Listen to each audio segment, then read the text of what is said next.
It is a media and simple work Ghana for you na esre ni bi twetwe din ho few the great Ampong after say ode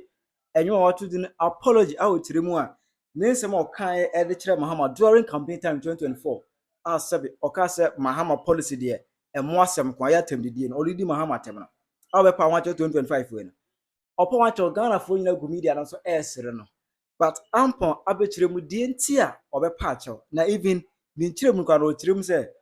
ono no nyeso osuro Mahama nyese Mahama wini nti na opacho debi osuro Mahama ka presse ete nyese obi awini nti na misuro but o reason tia or the pacho aha ipenya bodo media message so NDC mo obe like video da ro obe subscribe button so we click notification icon for latest update am be kire wadwe e dia mama e wo comment section obaso no a share video na ma woni aso enya bi ahwe. Let's go into the story back here 2024 election no. In fact na emu be ye tare pa. Because of that, now they say political songs crown abeye beef Ampong friend and what about could be mu at say otu aba ema ba omi a what aba pa but otu aba abama Bahama sebe what aba atwene otu aba ma ba omi a what aba papa otu aba ma ba kunu dia what aba atwene and obechirem say the enti otu abama Bahama what atwene say sebe Mahama a policy e ye mo asem nko a obama ogbon nkete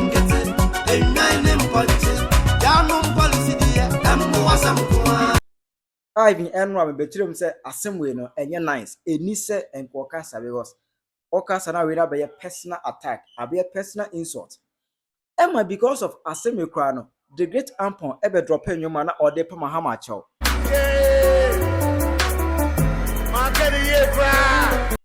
just about 4 days ago obepa acho no ansene NDC for the trimu NDC ni ba ko so compose enwom anyom no in response to asemo the great Ampong kai so pacho no there be say no the entiase in fact or throw Ampong heavy punches or to Ampong what I say tiba or Ampong be 10,000 punches Ampong man dodge back kra twede be 10 million Ampong man dodge back I say na in response to asemo a enwuma Ampong boy didi Mahama tem ene na apology or say odiabe.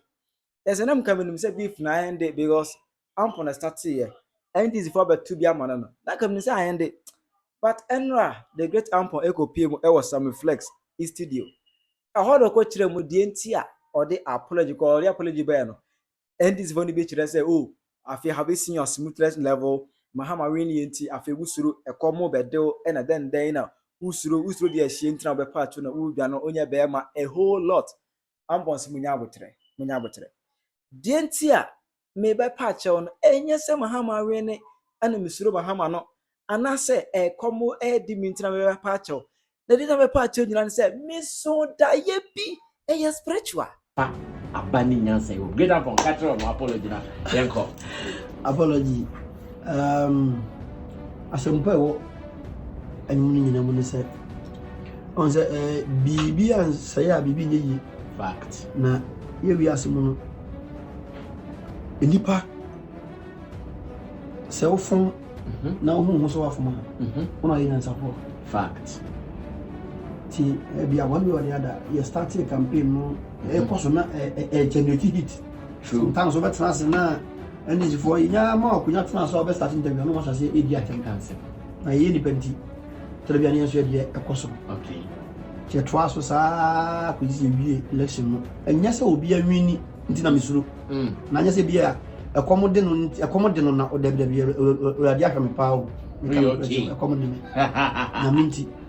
na nya no nti na me ya no we okay but nyame a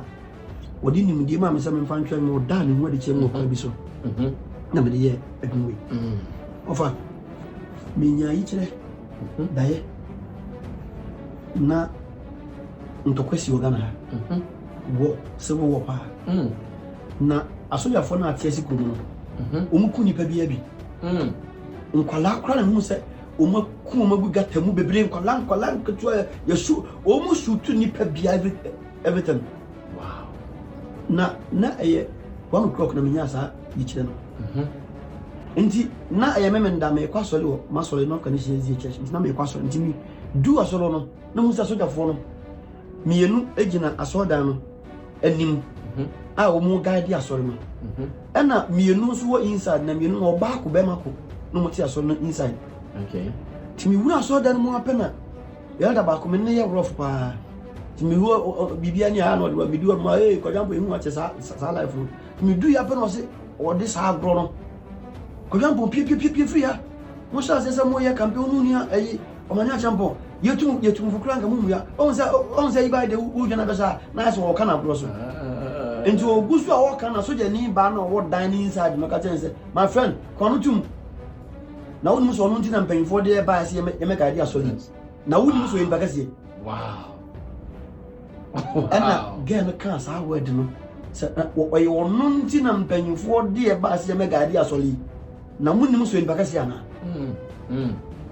na meni ti ma na nyamu konkron ba mi chembe ka chembe se even se e was all been se de wosi ko deep no se BBC mpa nka ma kira wo se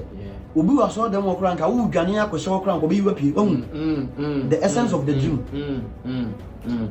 se me ye ma dwen mpo se ho na egu anko bia mpa nka obi e wo ho no mo ka chembe se bi pie nji mi fa sa de mu nyansa ma na anadwom na me frɛ Roland ka kyerɛ no sɛ kyale de me hu na dwie no me hu bi da na nyame ahu mmɔbɔ na me twɛn sɛ inspiration bɛba na mayɛ dwom na me de apologize for my utterances ebia nnwoma bi a kɔfoɔ hyɛ before me yɛ election 2024 that's dope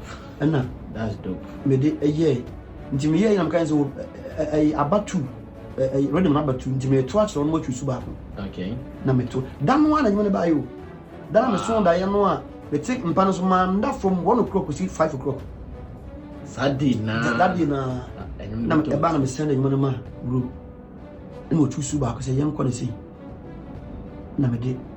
finishing ti anopa no na me ye de metro ni na me ye ni nyina na e kɔ no so ja beat me kɔ no bibia sharp de hyɛmunti na inspiration a time do na chinu say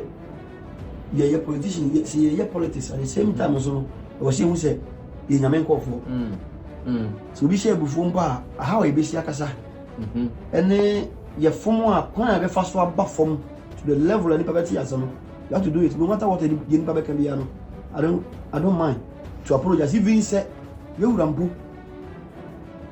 e man banyin pu mo bi mpa frame aka che me say papa sa dia wo ye na e ne ya na say wo se me kumpu na mko bungu to Japan chokla be that wow it is necessary because e da me kata mani no me hu nyame me hu ni po aka che me say nko politics I would never see anybody I be come ni nyame a this hard match den che me pe ti o ye we ti me ye ama nyame hu me say Ampong na me nim no ono ani e person na me hu me say de say na me tie no hu me no wow Ampong James and apologize by and spiritual and yet just keke and your Mahama one winning Debbie o Chiram said your Mahama one winning it do any sense of case Mahama winning to the great Ampong Patua or see there be and your Mahama Debbie name na chopan spiritual or Sunday ye define or Sunday no kwa sorry and sorry no obijina honu kuretu na soldiers for the hey so the great Ampong Chiram said na seven no na chopan no pie as e wonwum tum no or Sunday enye so suru Mahama Debbie enye so Mahama we need to part it ma moka se bia e come be so no no come no wodidi me pa and enye Mahama ewe ne ye no enti no usuru onsuru bia ka presete ubeto atira wa dwene e wo comment section aha Penyah Black Media Accra.